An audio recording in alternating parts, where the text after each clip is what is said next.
Les éléments de la compagnie de la gendarmerie à l'aéroport d'Ivat ont mis la main sur 95 tortues appartenant à des espèces protégées sur le vol Tana-Bangkok hier dans l'après-midi. Le décollage de la marchandise à destination finale, la Malaisie, était prévu à 15 heures. Les reptiles avaient été dissimulés dans une grande valise noire. Les forces de l'ordre n'ont découvert ces reptiles qu'en effectuant une fouille systématique des bagages appartenant aux passagers. Avant d'être interceptés au tarmac, la valise était déjà passée par le scanner de la police aux frontières et des douaniers. Une femme d'une trentaine d'années qui a tenté de faire passer les tortues en contrebande a été démasquée. Ce n'est pas la première fois qu'elle a fait le voyage entre Madagascar et la Malaisie. Elle est dans la filière depuis longtemps, explique le commandant de la compagnie de la gendarmerie à l'aéroport d'Ivatu. Des investigations nous ont mis sur les traces des contrebandiers, a-t-il déclaré. Après la saisie de 218 tortues malgaches à l'aéroport international de Suvarnabhumi à Bangkok le samedi 9 octobre, nous avons conclu que les trafics se passent surtout le vendredi, indique un élément de la compagnie de la gendarmerie à l'aéroport international d'Ivatu. Au lieu de procéder à des fouilles de routine, comme d'habitude, ils ont décidé d'inspecter toutes les marchandises sur le vol. Après la saisine douanière, les 95 tortues ont été remises au service des eaux et forêts. Pour sa part, la trafiquante a été mise à garde à vue à la brigade de la gendarmerie de l'aéroport. Elle encourt des poursuites pénales et douanières. Les premières enquêtes ont déterminé que les tortues proviennent de plusieurs régions de la Grande Île. Elles appartiennent toutes à des espèces protégées. Deux des reptiles sont connus par le nom scientifique Geochelon uniflora, une espèce en voie d'extinction, endémique du nord-ouest malgache, dans l'appellation locale les Angunk. L'on sait que les tortues étaient enveloppées dans des tissus par groupe de 5. Environ une vingtaine de paquets ont été découverts dans la valise. Au passage, les autorités ont également retrouvé des concombres de mer.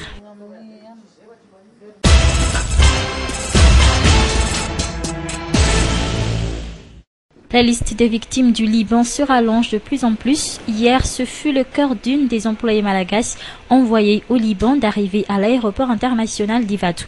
Les larmes aux yeux, la famille de Rapatsar n'a pu voir le cercueil contenant le corps sans vie de leur fille que cet après-midi.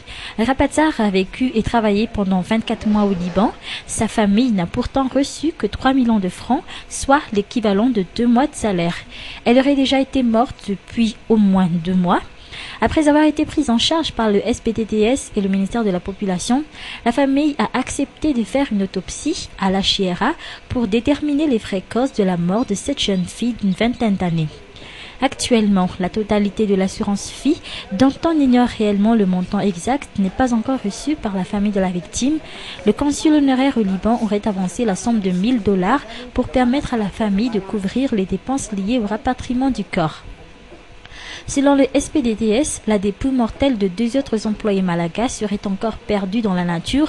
Le bureau de placement qui a envoyé Rapatsar au Liban était venu à Ivat cet après-midi et a déclaré qu'il aurait pris toutes les dispositions nécessaires pour venir en aide à la famille de la victime.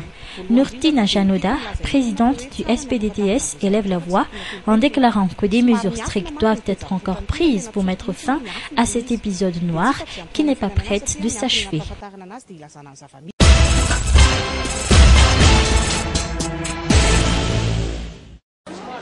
Toujours cet après-midi à Ivat, 9 autres jeunes filles envoyées au Liban sont arrivées saines et sauves à Madagascar.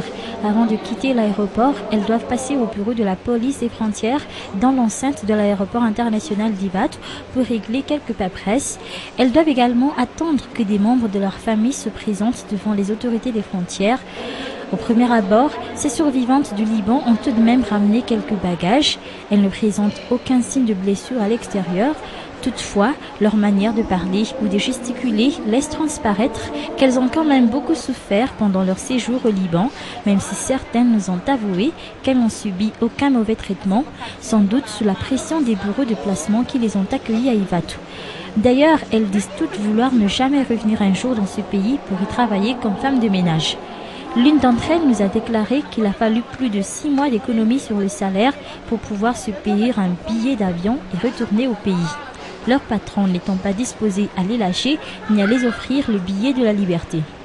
D'après le constat du syndicat professionnel des travailleurs sociaux ou SPDDS et même des polices des frontières qui les accueillent juste après leur atterrissage, la plupart des employés malagasy au Liban sont drogués, violés, battus par leurs patrons, d'où ces comportements étranges. Il y a même celles qui se retrouvent enceintes et retournent au pays avec un bébé sur les bras. Faut-il rappeler que l'envoi de Malgaches au Liban a déjà été suspendu par l'État depuis 2009. Or, certains bureaux de placement clandestins arrivent encore à faire sortir du pays des jeunes filles malgaches. Selon le PAF, elles prennent une autre itinéraire avant d'aller directement au Liban, ce qui fait que le PAF ne peut les refouler à Ivatou. Durant cette année 2010, quelques 141 employés du Liban sont retournés au pays, mais seuls 52 d'entre elles sont en règle et figurent dans la liste du SPDTS et du ministère de la Population.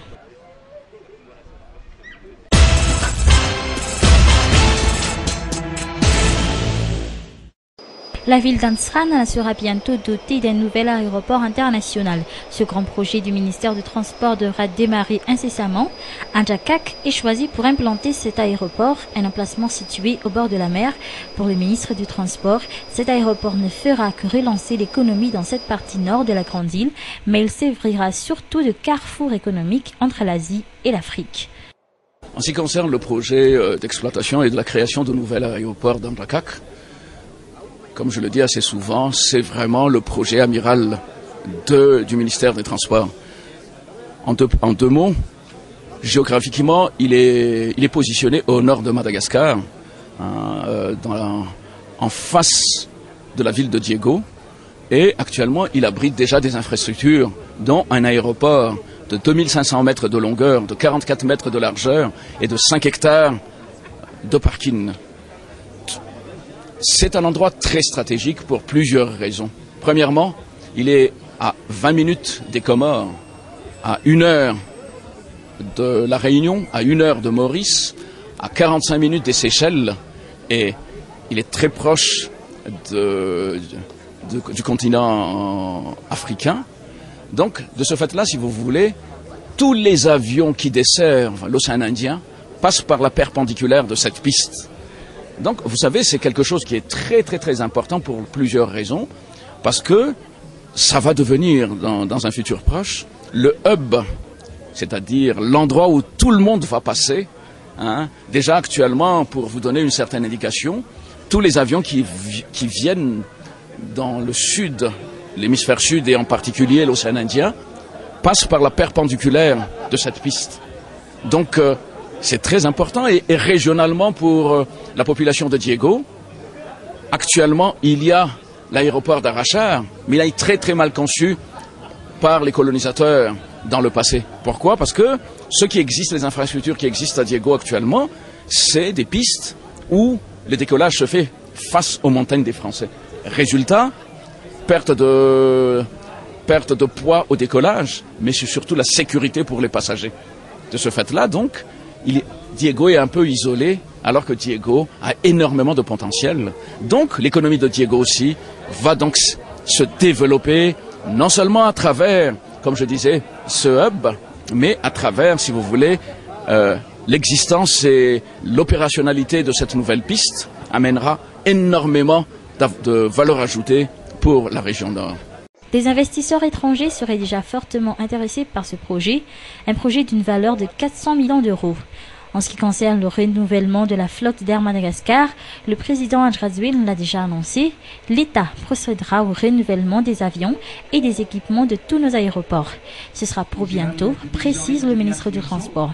Ce dernier a choisi la cérémonie de lancement de la célébration du 20e anniversaire d'Adema pour énoncer l'existence de ce projet, une cérémonie durant laquelle la pose de la première pierre pour la construction du nouveau siège de l'Adema à Ivatou a été faite.